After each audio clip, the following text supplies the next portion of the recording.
Nyo kapag may guest kang co-host. Napapaano si Paulina? Okay, I am Pauline Versosa. She is not a Castro. Oh, thank you kay Pauline. Oh, thank you, Pauline. Denise also for sitting in nung New Year. Welcome back. Yes, na-miss ko kayo mga brunchies. Alam mo na, flu season, nadali tayo. Oo, nasalubong tayo ng New Year. Ang daming nagkakasakit ngayon. Yes, oo. Pero yun nga. Huwag daw bigyan ng yung mga news na lumalabas about this virus in China muna. Until ma-verify lahat ng reports. Pero nonetheless, just be careful. Be careful lang pero don't panic. Yes, totoo yan. Hindi pa naman, hindi pa naman face shield season daw. Wag naman. Wala na yan. You can wear a mask if you want to stay safe, di ba? So marami tayong pag-uusapan today, di ba? Kahit New Year, syempre marami tayong mga issues na dapat pag-usapan here sa brunch. Top 10 pa rin. Tapos na ang Christmas. Tapos na. Kanina going here, di ba medyo makapal na yung kalsada dun sa mga terminal. Sa Cubao Terminal po kasi ang dami nagbababaan ng pasahero into Cubao Terminal going home. Ngayon lang talaga kasi nag-uuwian na lahat dahil talagang back to reality, back to regular programming, lahat na. Okay, so ang titignan ngayon natin is traslasyon, Valentine's, and Holy Week. Oh my gosh, may Valentine's na agad siya Holy Week. Traslasyon muna tayo. Anyway, let's move on. We're serving you news in a countdown. All that before your second cup of coffee. This is Brunch. Let's start our countdown with firecracker-related injuries. The number of firecracker-related injuries nationwide has surged following the New Year's celebrations. According to the Department of Health, the total cases climbed to 832 as of January 5. This marks a 37% increase compared to the 606 cases recorded during the same period of last year. The DOH also reported an additional fatality, raising the total number of firecracker-related deaths to 4. The latest fatality involved a 54-year-old man from Region 4A who suffered severe injuries to his left hand after using quitis. Meanwhile, quitis remains the leading cause of firecracker-related injuries, followed by 5-star and boga. Hindi na kasi dapat nagkaano ng 5-star tsaka mga bawang. Tsaka yung quitis, there's a proper way of lighting it kasi yan. Pag nagkamali kasi ng lipad ng quitis tsaka wala kang clearance, sa'yo babagsak yan. Or kung hindi lumipad yan, sasabog sa'yo yan. Totoo. So dapat Sipin mo, 4 na. Yung 4. death toll natin ngayon dun sa firecracker-related. Nakakairita lang kasi year in, year out, we talk about this and it continues. What's alarming also kasi, yung younger at saka yung pagkalat nga ng pagbebenta online, which is, di ba, dinidiscourage, pinag-usapan din natin yan even before the New Year, New Year's Eve, na marami nagpapaputok na talagang bawal yung mga online kasi hindi mo rin alam yung tinitinda ng mga tao online. Plus, yung boga. Nakita din natin yung surge nung DIY. Can you imagine sa TikTok, may mga, kaya ngayon marami yung mga kabataan nakikita natin na disgrasya dahil sa boga. Then you see a lot of DIY videos sa TikTok on how to make boga. Aside from yung mga DIY kasi, kaya nag-surge sa mga young kids. Yung mga generation ko at Angel kasi, at least we've experienced yung year in and year out, New Year celebrations na may mga ganitong incident nakikita natin sa TV. Pero the younger generations, what they see on TikTok, Reels, Facebook Reels as well, is yung beauty ng firecracker at fireworks. Yun ang alam nila. And they see people making, not aside from DIY boga, they're teaching you how to make yung mga DIY pasabog. Yung iipunin mo, kunyari, yung maliliit na 5-star, yung triangulo, tapos lahat ng pulbura linalagay sa isang container, binabalot talaga ng mitsa. Yun ang sinisindi nila. Oh my gosh. So, mali po yun. Kung may mga responsible adults sa bahay, make sure that your children o yung mga binabantay ng mga bata ay natuturuan. If they're watching these things at di nyo makontrol, maturuan by the time the New Year comes. May 8-year-old batang may video. Yeah, that's why yung DOH, walang daliri. Talaga sila, yung campaign nila sana nga talaga total ban din. Diba? Hopefully next year may, ang dami kasing question, sabi nila hindi pwede mag-total ban because maraming apektuhan na trabaho naman sa industriya ng paputok, etc. Pero nakita naman natin. Before we move on, kung mag-total ban ka, mamamayagpag kasi each city in the Philippines are forced to come up with their own celebration. So bibili sila. Yes. So mas malalaki ang bulk orders. Plus, I saw the air quality, ha? Mababa yung critical siya that time. nung time nung putukan. Alright, let's continue with our countdown. Coming in at our top 9, more members of Filipino fishing households have left the industry to seek better jobs. According to the Philippine Statistics Authority or PSA, the average number of fishing operators per household in 2022 dropped to 1.03 from 1.05 in 2012. That's despite of an overall increase in the number of households engaged in fishing operations. The drop is potentially due to diversification or transition of livelihood or a decrease in younger generations engaged in fishing. Alam mo, this is alarming kasi tayo, kumbaga, umaasa na tayo ngayon talaga sa importation. So we have also yung issue din ng mga farming, di ba, sa rice. We've seen also yung decline nga doon nga sa farming, nakikita natin sa rice terraces, di ba? Dahil marami nga yung mga generation na ayaw na rin mag-farming. Itong pangingisda, syempre there are a lot of factors din dyan. Pero number one, of course, yung kinikita. Can you imagine, sabi nila, a fisherman can earn or would only earn 3,000 to 5,000 a month. And that's beyond the poverty threshold. Kaya, syempre, yung iba, hindi mo rin sila masisi na hanap na lang sila ng ibang pagkakakitaan. I think the issue here... Plus yung climate change also. I think the issue here also is yung the middleman makes money and sila ang yumayaman, no? Yeah. Not like, let's say, take a look at the US, yung mga farmers, usually, pag farmer ka, your family will be farmers for generation. Yes. Because you own your land. Yung mga delivery modes ng US, cheaper. So therefore, ang buying price sa farm gate pala mataas na. Kasi maliit na lang ang delivery price. Or sometimes, nagpa-farm to market road sila na very little na lang ang patong. And malaking bagay kasi owning the property that they use to develop yung mga product nila. For sa fishermen naman sa US, they own their boats. Walang loan na nakatali sa boat because minsan subsidized ng local government yun where they are. Yan ang problema kasi dito, kung sino pa yung nasa industry na napaka-importante, feeding millions, sila hindi kumikita. Isipin mo ang crowd mo is already a captured market. Kung farmer ka, captured market mo dapat yan. Because when you make tomatoes, everyone will need tomatoes or potato or corn. Automatic yan, pero bakit di sila kumikita? Diba? So, yun. Isa nga yung sinasabi ko rin yung factor din yung climate change din, diba? Dahil yung ating bansa, gumagrabe din yung mga bagyo. So, yung mga mangingisda natin, talagang paunti ng paunti yung mga nakukuha But with or without climate change, alam na natin before yan, we belong to the part of the region na nakaharap lagi sa calamity. So more or less, dapat we should have adjusted as a nation. Can you imagine, no? Kasi diba, sabi mo nga, generations yan, as a family, makikita mo, yung tatay ko, ito yung ginagawa niya, ito yung lolo ko, ito yung pinangtaguyod sa family namin. Pero dahil dun sa nakikita nila, na-witness sila ngayon na konti lang yung kinikita nila, kahit anong kalasing kayod yung gawin nila, maghapon, mangingisda, ilang araw sila sa palaot para makakuha ng maraming catch. Pero konti pa rin yung kinikita nila. So, the kids nowadays, lalo na ngayon, may internet, nakikita nila, there are other means na lang of, diba, livelihood, iba na lang yung gawin ko. Kasi dito, kahit anong pagod ko, hindi ako kumikita ng ganitong klaseng halaga. Yeah. So, yung isa yun sa mga, so, dapat talaga pinangangalagaan natin, mga farmers natin, yung mga fishermen natin. Kasi, are we going to be relying all the time sa mga importation? More than that, culture. It's culture of fishermen and farmers, Filipinos nawawala. So let's bring that back. Parang walang sakit lang sa Inzal. Bakit? Tuloy ang, Let's continue with our countdown. Arriving at the 8th spot is about the price of tomatoes. Based on the monitoring by the Department of Agriculture, the retail price of tomatoes in Metro Manila markets reached 350 pesos per kilo, an increase of 80 pesos compared to 270 pesos per kilo a week ago. To give us the latest updates, we have mobile journalist Francis Orsio. Francis, good morning. Hey, Francis. Good morning, Angelo. O yan, Francis, pinag-uusapan namin kanina about tomato. farms and fishes. Ngayon, tomato. Nasaan palengke ka ngayon? At kamusta na ang presyo dyan ng tomato?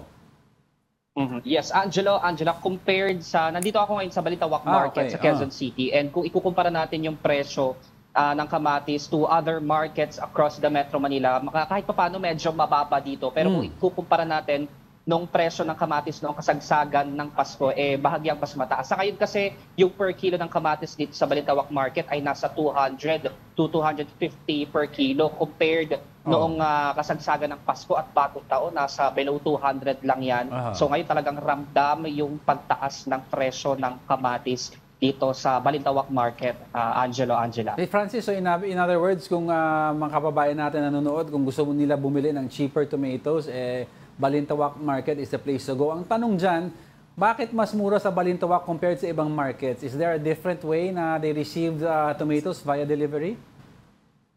Yes, Angelo, kasi ito malaking bagsakan itong Balintawak Market pagdating sa mga wet and dry products dito sa palengke. So talagang dito yung puntahan ng malaking mga halimbawa yung mga pwestuhan din sa iba't ibang lugar sa Metro Manila. Dito pumupunta para bumili ng mas murang mga produkto ng gulay at prutas dito sa Balintawak Market. So alam natin na talaga malaking bagsakan ng mga prutas at gulay, kaya mas mura dito, Angelo. Totoo, madaling araw pa lang dyan na talaga puntahan ng mga ibang mga maliliit, di ba, ng mga nagtitinda ng gulay para kumuha ng supply dyan. Pero Francis, nakausap mo ba yung mga nagtitinda dyan? Would you know kung ano daw yung dahilan? Bakit medyo mataas ngayon yung presyo ng mga kamatis? Kasi few months back, may mga balita naman tayo na halos, di ba, ipamigay na ng mga magsasaka natin ng kamatis, yung mga kamatis nila sa lugar nila, particularly in Baguio, in Pangasinan. Francis? Yes, Angela, nakausap na natin yung ibang mga tindera dito, yung ibang mga market vendors, kung ano yung dahilan bakit yung presyo ng kamatis ay mataas pa rin. Sabi nila, nananatili kasing mababa yung supply ngayon dahil nga doon sa mataas na demand noong katatapos lang na holiday season. Kasi alam natin yung kamatis, isa sa mga pangunahing rekado sa pagluluto. So naging mataas yung demand niya nitong Pasko at Bagong Taon. And ngayon nga, dahil bumaba yung supply, wala silang choice kundi taasan yung presyo dahil nga nakikita nila na sa ngayon talagang tuloy-tuloy pa yung pagbaba ng supply nito dito sa palengke. Pero sabi naman ng Department of Agriculture, asahan natin na siguro sa mga susunod na linggo sa pagdating muli ng mga bagong supply ng kamatis ay posibleng mas bumaba pa yung presyo niyan sa mga susunod na araw at linggo. Angela. Yun ang inaantay natin, yung pagbaba ng presyo ng mga bilihin. Particularly itong OA na presyo ng tomatoes. Pero Francis, apektado na rin ba yung benta ng mga vendors dyan dahil nga medyo mataas ang presyo? Yes, Angela, actually may mga nakausap din tayo dito mga mamimili at iniinda nga nila yung taas ng presyo ng mga produktong gulay dito sa palengke. Kasi bukod sa kamatis, meron pang matataas. So talagang nararamdaman ng mga tindera or mga market vendors dito yung kakaunting ibinibili ng mga mamimili sa kanilang mga benta. Kaya yung iba naman naaabutan natin kasi pwedeng yung diskarte din ng iba, makahanap sila ng mas murang presyo ng kamatis dito kasi may mga ilang pwesto na may ilan na nakikita tayong medyo nabubulok na. So yun, mas mababa na yung presyo kasi palumana yung itsura ng kamatis. So yun yung mga medyo mas mabababa. So kung titingnan natin, sila talaga ramdam nila yung kakaunting bumibili ng kanilang mga produkto. Kaya may mga nakikita tayong medyo nabubulokan ng kamatis dito, Angela. Oo, nako. Francis, bukod sa kamatis, ano pa yung mga maaaring makita natin produkto dyan na medyo mataas yung presyo ngayon buwan na to? Yes, Angela, actually marami pang mga produkto dito sa Balintawak Market yung tumaas yung presyo. Halimbawa na lang din yung presyo ng ampalaya, repolyo, pechay, Baguio. Yung mga presyo niya naglalaro sa 60 to 120 pesos. Kung noon nakikita natin yung price difference niya nasa 20 to 30 pesos yung pura ng halaga presyo niya nung Pasko at Bagong Taon at ngayon mataas nga yan. So yung sibuyas din, local onion nasa 130 to 140 pesos. Yung white onion nasa 70 to 120 pesos. Yung garlic naman na imported, nasa 120 to 200 pesos. Depende rin yan sa quality at laki ng sibuyas. Yung ginger o luya, nasa 200 pesos kada kilo. And yung iba naman, Angela, na medyo mas bumaba yung presyo din tulad ng sile na nakita natin na noong pasagsagan ng Pasko at Bagong Taon, nasa hanggang 1,000 or 1,000 kada kilo yan. Ngayon, umaabot na yan sa 200 to 300 pesos kada kilo. Wow. Bukod dyan, marami ding bumaba pa yung bell pepper na noon, nasa 700 to 900 pesos. Ngayon daw, nasa 350 to 500 pesos na. Yung Baguio beans na dating nasa 160 to 200, nasa 70 to 100 pesos na lang ngayon. At yung cauliflower naman, na nasa 200 per kilo before, na ngayon nasa 70 to 100 pesos, Angela. Grabe. Alright. Sige. Oo. Nako, maraming salamat sa mobile journalist Francis Orsio. Live dyan sa Balintawak Market. Balintawak Market. Uy, dahil sa report ni Francis, labas nyo yung ballpen at paper. May bibigay ako very quick. Ay, ano yan? Sige, ready na ako. Murang recipe po para sa chop suey based sa presyo, ha? Ano? Okay. Joke ba yun? Pepper, salt, oil, tsaka sibuyas. Yun po ang bagong chop suey. Napakamura. Wala na kasi. Nag-adjust tayo sa inflation. Simpleng-simple yan. Ginisang sibuyas. No. Galing? Joke ba yun? Hindi, serious yun. Joke lang. Coming up, let's check the situation in Quiapo, Manila, where preparations continue for the upcoming Traslacion 2025. And the Philippine Coast Guard confirmed the presence of a Chinese monster ship near Zambales. Naitaboy naman kaya yan? Nabigla ako sa Tagalog. Oh, we're just getting started. More of our top 10 news when brunch returns. Keep it here on One News.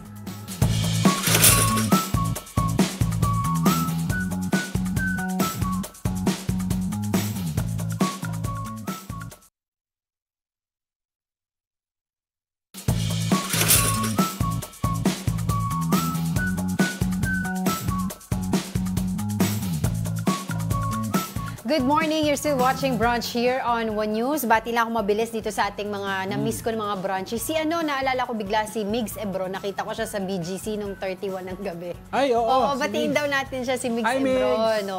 Happy New Year, Migs. Happy New Year. Si Sam Pokemon Go, natawa siya dun sa joke mo. Hindi, totoo naman yun. Of course, si Ralph Domingo, get well soon kay Ralph. Si Gary Field, Alex Fuentes, si Kuya Elmer, nanonood sa atin. Si Mark Santiago, si Arthur Cartago, Jaime Barceliano, sino pa ba? Dito sa natin sa Mother Earth. Oo, of course si Mother, si VJ, si Tita Esther Tasha, Cabaya, Tasha, good morning. Si Minya Benales, si Geraldine Balolong from Bukidnon, si George from Nebraska. Di ko mabasa yung apelido niya, Shump.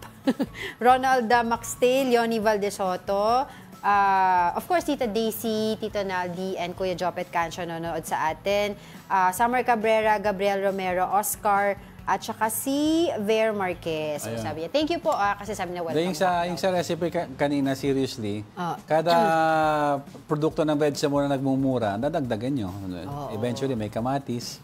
Tapos, si Tasha, naalala ko pala nanonood. Joke ako dito. Tapos, go. Wala na, paso na eh. Mamaya, ipasok mo yung joke mo. Alright, let's continue with our countdown. Moving over now to our 7th spot, 2 Filipino sisters were reportedly among the 3 fatalities in a New Year's Eve fireworks explosion in a neighborhood in Honolulu, Hawaii. The sisters were Carmelita Toralva Benigno and Nelly Toralva Ibarra. The blast also left at least 20 others injured, including children. Authorities said the explosion was triggered when a lit bundle of mortar-style aerials tipped over and shot into crates of unlit fireworks. The Department of Foreign Affairs, or DFA, has yet to release an official statement on the tragic incident. Uy, alam mo parang nabasa ko yung nasabi niya, parang cake daw yun eh. Alam mo na experience ko yung ganyan eh. I think I was 11 or 12 years old. Nandun kami ng daddy ko at mami ko somewhere. I don't remember. In the States? House ng tito ko. No, here sa Philippines. Dito din, Tapos yung quitis na dapat pataas, eksakto nung palipad na, bumagsak yung bote. And so yung lumipad yung quitis straight forward to the bundle of mga Judas belt. So nagtakbuhan kami lahat behind the cars. Nagliliparan sila. So it's very dangerous talaga if you don't have kasi meron silang fireworks technicians talaga that do this, or fireworks engineers, pyrotechnic engineers. Kaya yung mga display all across from Makati, BGC, Eastwood, all over. Mga designated areas. Oo, designated areas. May ito sa may naka-standby na medics, may naka-standby na firemen, and it's designed by technicians, pyrotechnicians. Tingnan mo, kahit sa US ay mostly mahigpit dyan, pero nagkaka-problema din sila. Itong family na to, they created GoFundMe campaign para dun sa nila hospital expenses. Terrible. Sad news. Alright, let's continue with our countdown. On our 6th spot is about the SSS premium hike. Is it meant to replenish the amount given to the Maharlika Investment Fund? For former SSS Chief Rolando Makasait, there's no truth to this. Makasait stressed that the SSS did not contribute to the Maharlika Fund. In fact, he said he wants the premium hike suspended or gradually implemented instead. Now, under the law, a 1% increase would be imposed on members every 2 years. That starts from 12% in 2019 until it reaches 15% in 2025. Which is now, 2025, 15%. Kasi sinasabi nga nila, di ba, parang, baka naman ipa-fund ito sa Maharlika, bawal yun, di ba? Yeah, bawal yan. Di ba, nagkaroon tayo ng issue niyan last year, 2 years ago, regarding bago maipasa itong Maharlika Fund, di ba? Sabi nila, hands off, do not touch our pension fund, di ba? GSIS, SSS, Pag-ibig, wag yung isasali yan dito sa Kasi yung mga sa Maharlika Investment Fund. Yung mga investment funds na yan, they're designed for countries that have a surplus. Oo. 'Di ba? Meron tayong surplus, most agencies meron silang unspent. It doesn't mean it's a surplus for the entire nation kasi may deficit tayo eh. Yes. May utang tayo. Panay utangan natin yearly. Actually, kung wala kang utang, tapos may above that, nabayaran mo lahat ng utang, lahat ng funded agencies are funded, and you have extra, then ang investment fund is good. Yeah, kaya I remember maraming mga nag-o-oppose dun sa Maharlika Investment Fund, yung wealth fund. Kasi what country? Sabi nila, New we have a Zealand lot of debts.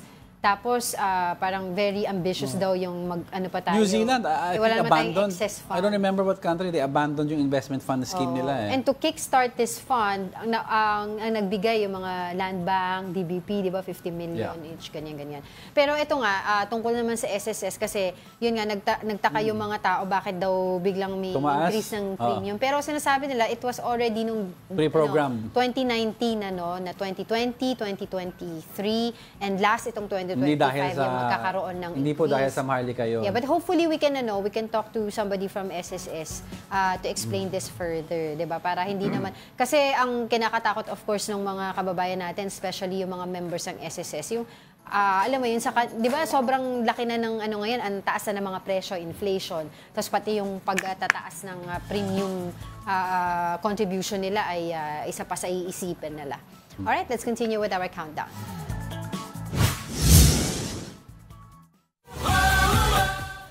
On our top 5 is the 2025 midterm elections, the printing of ballots for the 2025 national and local elections, as well as the Bangsamoro parliamentary elections begins today, January 6.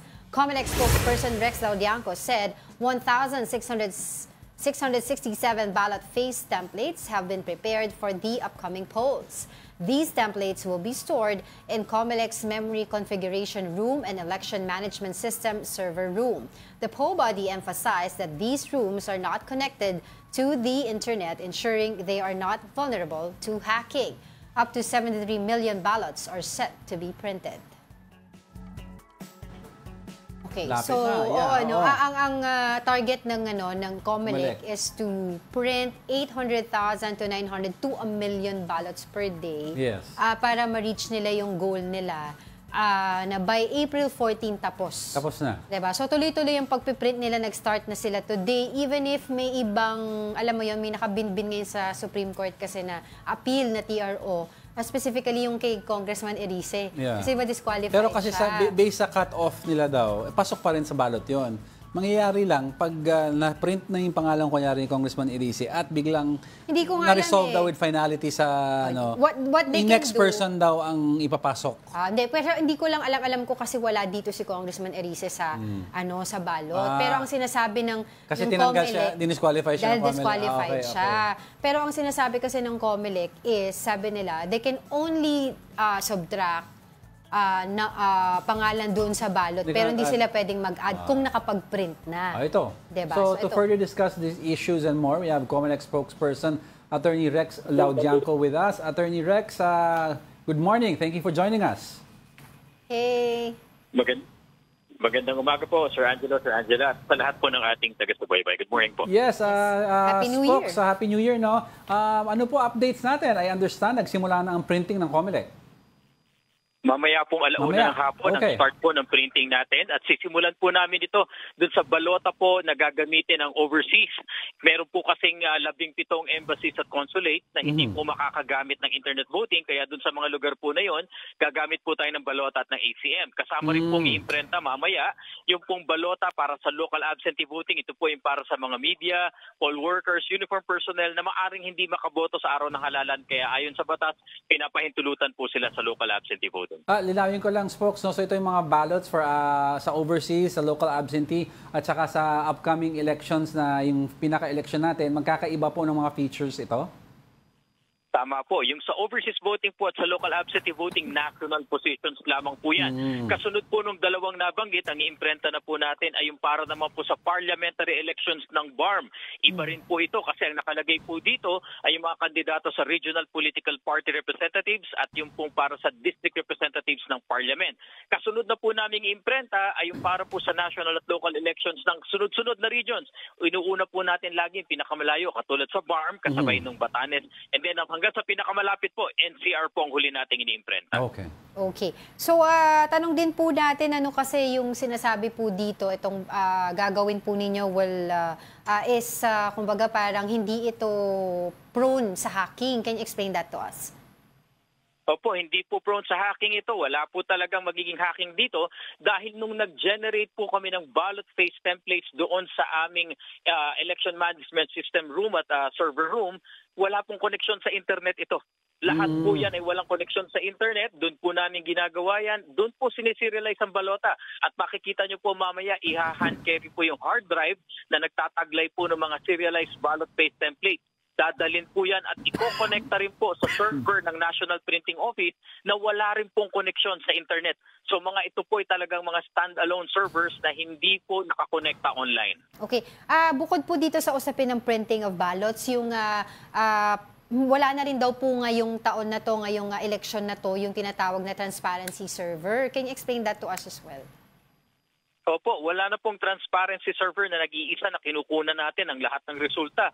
Dahil po ginawa na po naming 6 ang servers. Meron pong server ang COMELEC na naka-mirror sa DICT, meaning lahat po ng natatanggap namin nakikita ng DICT at automatic po na i-upload namin sa isang election results website. Kayo po ay hindi na rin pipila sa nag-iisang server dahil mayroon na pong server ang sarili, ang media, ang political party na majority at ang minority may sarili ng server, ang NAMFREL at PPCRV. Binigyan na po namin kayo ng tigi-tigisang server. And by the way, nandito po ako ngayon sa Data Center 3 ng Ayala Circuit kung saan nakalagay yung 5 servers po ninyo. Dito po ngayon ay ino-audit po ng International Certification Entity. Tinitignan natin kung functional lahat at nagko-comply sa lahat ng technical specifications na nire-require ng batas at nire-require po ng COMELEC. So mamaya-maya po, ila-livestream din namin yung presentation ng audit na yan dahil kailangan po ma-check bago ma-certify ang paggamit natin ito. Yes, Attorney Rex, I'd like to understand a little bit more about yung servers and how they give out yung mga results. Kasi in the previous elections, although yung end result is the same, pero minsan iba-iba ang numbers depende kung saan area pumapasok. Similar to that of the US. This time po, all the numbers will come in at the same time po? Tama po. Pero hindi po nangyari, sir, na magkakaiba po ang numbers dahil lalo na po noon na iisa ang server natin. Iisa po ang pinagkukunan natin noon. So, imposible po magkaiba-iba yung numero. Ganon din po ngayon. Imposible rin po magkaiba-iba dahil ang capability po ng ating automated counting machines ay parang sa cellphone po yan, send to all. Kung ano yung sinend dun sa isang server, yun din po yung matatanggap ng iba't ibang server. In fact, sinadya nga po namin na magkakasama sila sa isang data center para kung nanaisin po ng majority political party, minority, pati po yung media, pati po yung NAMFREL, PPCRV, kung gusto nyo pong mag-compare notes ng natanggap ninyong resulta, ay pwede po. Nandito po kayo sa isang lugar. Right. Spokes, taking this opportunity na rin to ask you regarding dun sa mga disqualification na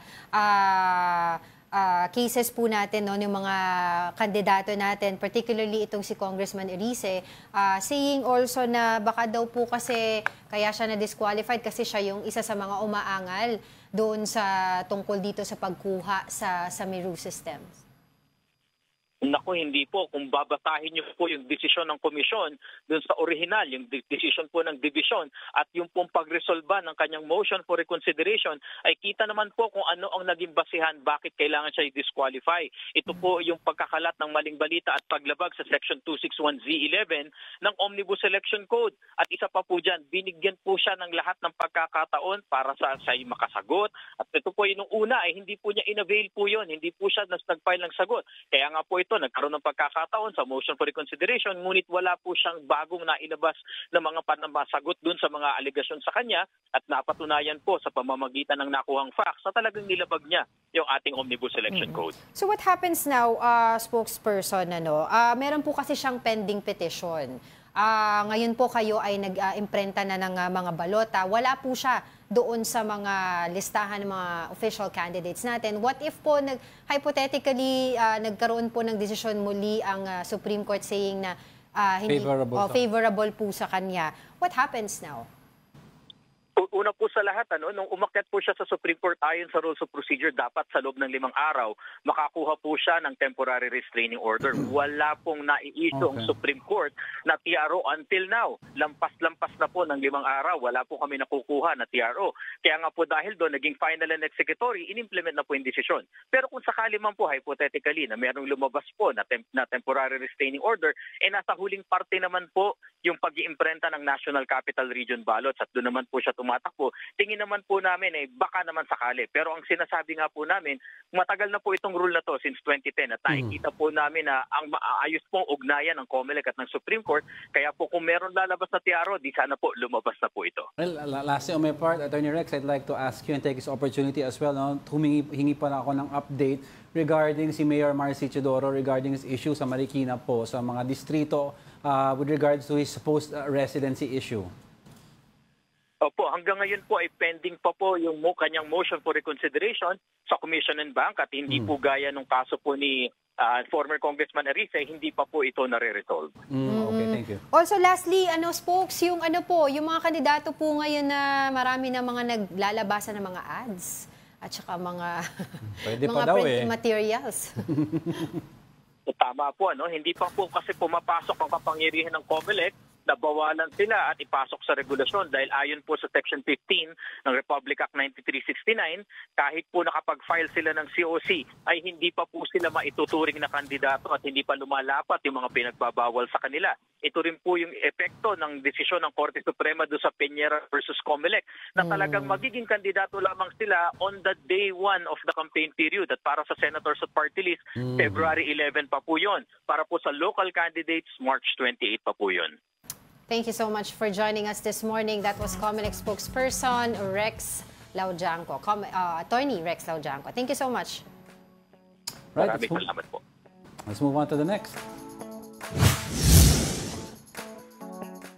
On our top 4, some senators back the decision of President Bongbong Marcos to reorganize the National Security Council. The move drops Vice President Sara Duterte and previous presidents from its list of members, which aims to, quote, streamline the membership of the NSC. Senator Francis Tolentino, for one, said it is the President Marcos's prerogative, calling on the public to presume good faith and regularity.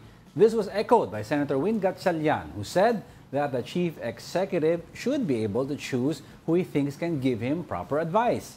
Some supporters of VP Duterte dismissed the move as an effort to reduce the political clout of the vice president ahead of the 2028 presidential elections.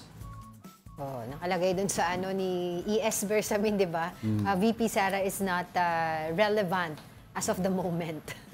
Nakalagay doon. Hindi, pero some nations would disagree with that. It's because you have to remember ang role ng vice president is to take over from the president in case, hindi natin sinasabi may mga in case something happens. Now, hypothetically, let's say something happens to the president and hindi up to speed immediately ang vice president kung ano yung current state of national security natin. Di ba? Hindi siya na-update. Hindi siya privy. So what? We're going to waste time updating the vice president. Briefing. Briefing, di ba? So it would be easier sana to include the Vice President pa rin in the National Security Parang Council. given the political environment right now. But, the word but, you had supposed threats from the Vice President mismo to the President. So kung ganun nakalalim ang galit ng Vice Presidente mo, bibigyan mo ba ito ng access sa mga sensitive information ng gobyerno? Yan ang isa pang tanong dyan. Actually, sabi nga nila, too late a hero na nga daw itong ginawa na to eh. Matagal na daw dapat tinanggal siya dito sa NSC. Pero we'll see, di ba? Pero yung isa pang usapin dyan na bakit daw pati yung mga past presidents hindi na sinama. Di ba? Kasi if you can remember, very historical yung picture na yon. During the time of President Rodrigo Duterte. Ramos, Erap, Aquino, yes, di ba? That's the first time and I think yun nga historical yun na magkasama-sama sila sa isang picture. Kasi ang logic behind this, ang national security issues, hindi lang nangyayari ngayon, it happened before, may pinanggalingan na issue before. So asking the presidents what happened during their time and how it was dealt with, para maintindihan mo yung bakit nangyari ito ngayon, very critical yan. So we don't know why... Sabi nila pwede naman daw may invite pa rin naman, pero not in the official NSC. Capacity in the NSC. O siguro, on a side note, pwede magbigay ng advice sa Presidente. Hindi ko alam anong... Well, that's his prerogative naman talaga. EO kasi ito eh, EO di ba? Hindi naman siya yung talagang batas na ito yung susundin. So if the next President wants to change it, he may do so. Yeah, kung gusto niya ibalik ulit yung Vice President as part of the Council at saka yung mga past presidents. Di ba? Si Spinoy nga, pinalit ang Office of the Press Secretary into PCOO eh. Ganun Directive sila. din eh. Pero they just want to streamline daw yung mga tao na merong access sa mga information na may kinalaman sa seguridad ng bansa. Alright, let's continue with our countdown.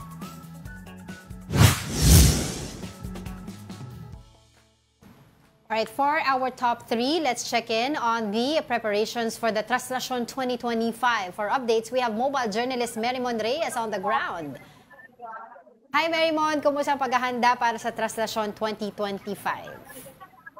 Magandang umaga sa inyo. Nakatayo ako dito sa Villalobos, kung saan nakaset up na yung walkthrough na X-ray at saka metal detector scanning. Ito ang isa sa mga security measures na ginagawa ngayon para masiguro yung safe at secured na mga aktibidad dito sa Quiapo, lalong-lalo na ngayong January 9, yung traslasyon. Last weekend, nagkaroon din ng final walkthrough ang PNP para nga ma-double check na nila at ma-finalize yung magiging ruta, yung scheme ng traslasyon at the same time yung deployment ng mga pulis. Over 14,000 na magmumula sa NCRPO at meron din sila kasama dito ng assistance mula sa 1,000 mga sundalo para nga ma-anticipate nila kung sakaling magkaroon ng aberya, magkakaroon ng crowd control sa paligid nito. So far, ngayong araw na to, ang inaabangan natin ay mamayang gabi, which is yung mass for the volunteers ng Quiapo, ng simbahan, ilang mga deboto, pati sa translasyon. Tapos simula bukas hanggang January 9, magsisimula na yung pahalik doon naman sa Quirino Grandstand. And then, kasunod nito, sunod-sunod naman yung mga vigil programs, mga activities, mga misa hanggang sa pinaka-inaabangan ng lahat na January 9, araw ng traslasyon. Merymon, yung mga gusto pumunta sa January 9, syempre, every year nag-iiba-iba ng konti yung protocol dyan. No? This year, kung gusto pumunta, and if may sasakyan ka, where are you supposed to park? How far is it from the actual event place?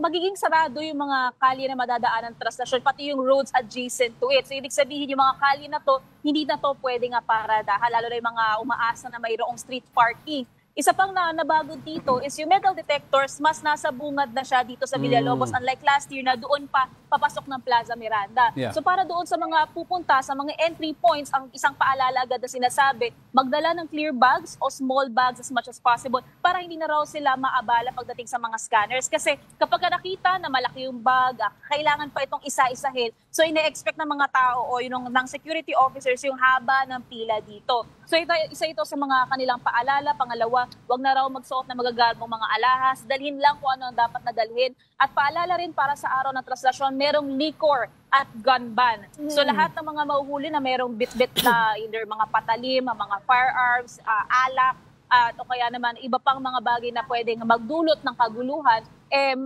mahigpit nila ipinagbabawal ang mga ito. So kanina rin may nakita rin tayo ilang mga K9 units na umiikot sa paligid ng Quiapo para nga raw masiguro na walang magiging aberya o para masinghot kung sakali man na magkakaroon o merong bomb threats na nag-e-exist. Sa labas din ng Quiapo dito sa Villalobos, doon sa kabila sa May Carriedo at saka sa Quezon Boulevard, nakapaligid na rin ang ilang mga pulis para nga masiguro yung istasyon nila doon hanggang sa araw ng traslasyon, wala na yung sinasabing mga pumaparada sa gilid at para magtuloy-tuloy yung daloy ng foot traffic, pati yung mga sasakyan na posibleng dumaan pa bago ang traslasyon. Oh, Mary Mon, I understand every time may traslasyon dyan, may mga signal jammer, ganun pa rin ba ngayong taon? At saka no-fly zone, ibig sabihin bawal din yung mga uso kasi ngayon, yung mga drones, diba, na maliliit na pangkuha ng videos. Yes, Angela, kung ano pa rin yung mga nakasanayan natin na security measures, ganun pa rin sa ngayon. So kasama na dito yung bawal na magpalipad ng kanilang mga drones. At the same time, doon daw sa mga bridges na dadaanan ng traslasyon, bawal ang mag-standby, bawal ang tumambay sa mga ito until dumaan ang andas. So ibig sabihin, kung dadaan doon sa may Pahidalgo, sa may Quezon Boulevard, at sa iba pang ruta na dadaanan doon sa may Rizal Park, bawal daw tumambay ang mga tao doon. So isa ito sa pinakamaigpit nilang binabantayan. Pag dumaan ang andas, tsaka lang daw pwedeng pumunta doon ang mga tao. At the same time, yun nga, isa sa pinakamahigpit nilang tinitignan dahil traditional route pa rin tayo, walang binabago sa magiging daanan ng andas.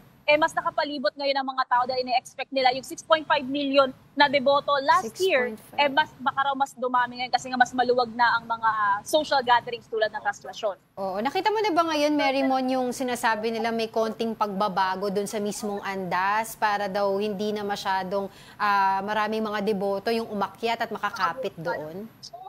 Nagtanong tayo sa isa sa mga ihos de Nazareno, kaso hindi pa nila tayo nabigyan ng pagkakataon na masilip ito. Pero ang malinaw pa rin sa ngayon kung ano pa rin yung glass casing niya, kung paano pa rin siya nakataklob, yun pa rin yung kanilang inaasahan sa ngayon. Bawal pa rin yung tumungtong, bawal pa rin yung mag-agawan ng pwesto para lang makalapit dito sa pinakaandas. Pero ang maaari pa rin naman daw gawin ay ibato yung kanilang mga panyo, kung ano yung mga groceries, kahit ano na pwede nilang gustong maipahid lamang sa andas. Pero mahigpit pa rin na ipinagbabawal yung pagtungtong. Pero dahil yun nga, minsan hindi maiiwasan yung bugso ng damdamin ng mga deboto, makikita talaga natin na nagkakarambulan pa rin sila. Pero ang siguro pa rin dito, secured pa rin ang imahe ng itim na Nazareno.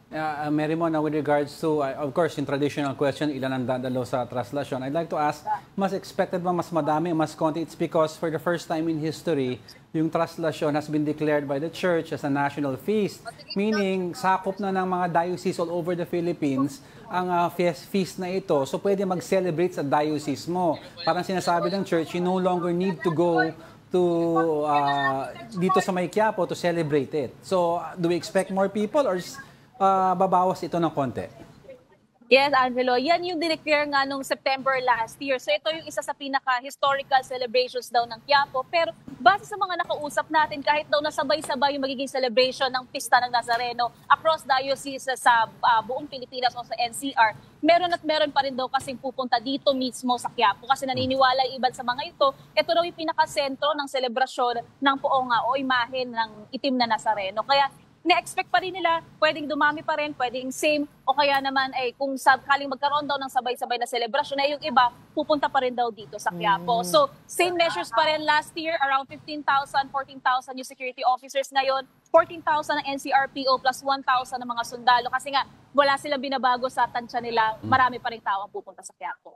Alright, maraming salamat for your updates. That was mobile journalist Mary Mon Reyes live from Quiapo, Manila. Okay, so dapat yung may mga kasama, wag na sila magsama ng bata actually. Di ba year in, year out, nakikita natin may mga nahihimatay din. Pero may mga batang nawawala. Yan ang purpose ng church by declaring it a national feast. Di ba? If you have a kid or a senior citizen with you in the house, pwede dun sa parish. Doon ka na lang sa parish, sa diocese mo na lang. You celebrate there. You don't need to go there anymore. You get the same blessings naman daw. This doesn't matter where you are. Pero grabe talaga tong traslasyon na to. Tradition, for most kasi tradition na sa kanila. So they have to go to Quiapo already to engage in that. At saka, they have experiences na yung mga hiling nila natutupad. Like one of the stories, yung isang broadcaster na si Noli De Castro, di ba? He has a good backstory. Niya yan Yeah, kahit gaano katanda si Kabayan Noli, sasali siya doon. Alright. Alright, don't go away because we're not done yet. May dalawa pa. Stay with us.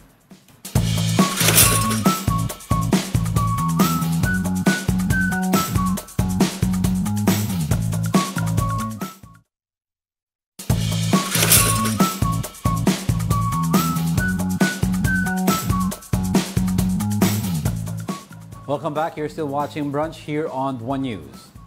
Let's move on. Wala ba mabatiin? Wala. Okay. Placing second in our countdown.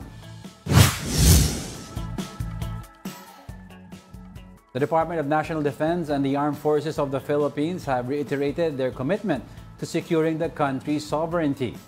During the New Year's call at Camp Aguinaldo last Friday, Defense Secretary Gibo Chodoro emphasized the need to protect national sovereignty and uphold humanitarian values. He also stressed the importance of resisting distortions of the nation's narrative and maintaining the no one left behind policy. Meanwhile, AFP Chief General Romeo Browner Jr. outlined the military's priorities for 2025, including enhancing naval, aerial, ground, air defense, and cyber capabilities to protect resources and ensure maritime security. All right, let's continue with our countdown. Now, on our top story is China's monster ship. The Philippine Coast Guard has confirmed the presence of the Chinese Coast Guard ship near Zambales. Here's the report. The monster. That's how security analyst Ray Powell described the China Coast Guard 5901. On Saturday, he said it was spotted just 50 nautical miles from mainland Luzon. According to Powell, the vessel weighs 12,000 tons, which is 5 times more than the 2 largest ships of the Philippine Coast Guard. The PCG eventually confirmed the ship's presence in our territory. PCG spokesperson for the West Philippine Sea, Jay Tariela, said the monster ship was detected near Zambales by a device. We used the Canadians' technology, yung dark vessel detection program nila. So, using the DVD, we were able to monitor the China Coast Guard monster ship. The PCG then dispatched a vessel to monitor the situation in the area. Tariela said they will continue to monitor the monster ship to ensure the safety of Filipino fishermen in our exclusive economic zone. Until now, BRP Cabra MRB 4409 and our aircraft remains to be conducting maritime patrol in the vicinity of Bajo de Masinloc. And persistently challenging ang ginagawa ng China Coast Guard. The PCG will submit a report to the government for appropriate actions. We will forward it to the National Task Force West Philippine Sea. And of course, we also have the National Maritime Council to come up with the necessary policy recommendation. The Chinese government has yet to comment on the matter. For News 5, Gerard de la Peña, We Are One News. So this is not the first time Oo, na there was nandito yung monster ship. If you can remember, dito Last din year. sa Brunch, pinag-uusapan Oo. natin. Last year, July. And it anchored there for several months. 2 months, if I'm not mistaken. Diba? Yeah. Itong monster ship na to. Na-site na yan before. Talagang napakalaki daw niyan, and yung main purpose niyan, actually hindi natin sure daw kung ano yung purpose niyan. It's either may mga divers daw bumababa dyan or conducting some sort of surveillance sa ilalim. Ito daw ba pinanggagalingan ng drones? And why are they there? Yan, as of posing, it is the world's largest Coast Guard vessel. Yes, oo. At over 12,000 tons. Ganun kalaki siya. Large and slow ang movement niya. That's why we needed a DVD, tinatawag ni Jay Tariela, yung dark vessel detector. It's because what it makes up for in its kabagalan, meron siyang cloak. In other words, parang hindi siya nadidetect ng regular radars, di ba? Kasi may special device yan, tapos naka-off yung system niya.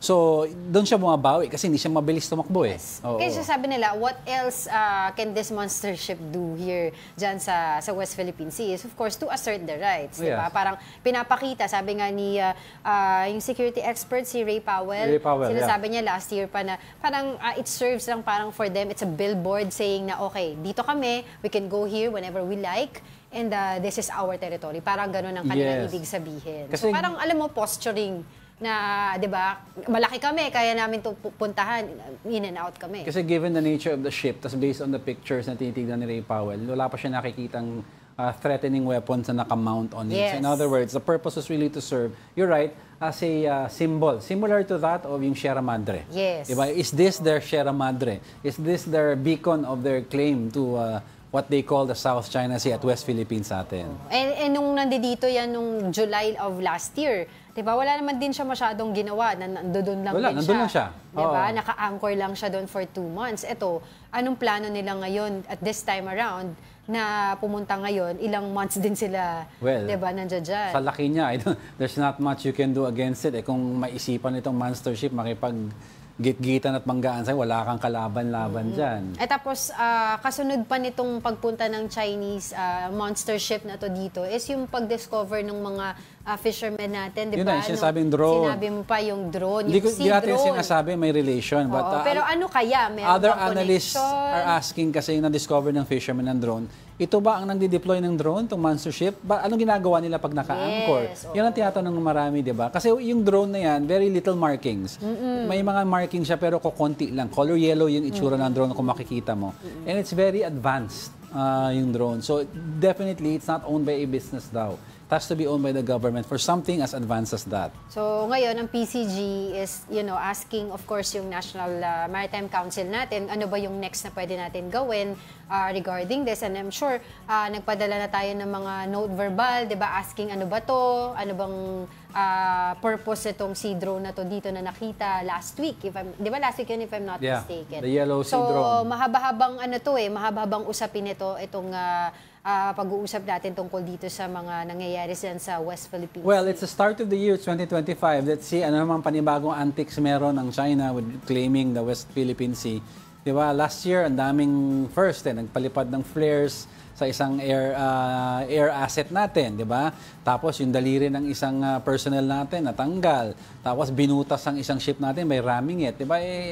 They're upping their ante, di ba? And even yung kanina, yung report mo, yung before this top one, di ba, yung tungkol sa militarization, yung modernization, isa dyan of course, yung aking hiling talaga, ever since, and I'm sure ito din hiling ng mga Pilipino natin, yung maayos natin yung BRP Sierra Madre doon sa may Panatag Shoal. Kasi talagang, na siya di ba? Makalawang na. You have to remember, the BRP Sierra Madre is the symbol of our fights, one of the symbols of our fights sa West Philippine Sea natin. And to see a beacon or a symbol na nakakalawang, nakakalungkot lang. Alright, nako, ayan, natapos din yung araw natin today. Thank you everyone for joining us today on Monday. We talked about a lot of things. It's nice to see you again here. Yay! So white, pleasing. Good morning sa lahat ng viewers natin. Thank you for joining us, and that wraps up today's episode of Brunch. Join us again tomorrow. I'm Angela Lagunzad Castro. And he is Angelo Castro III. We are One News, all sides, all the time. Thank you.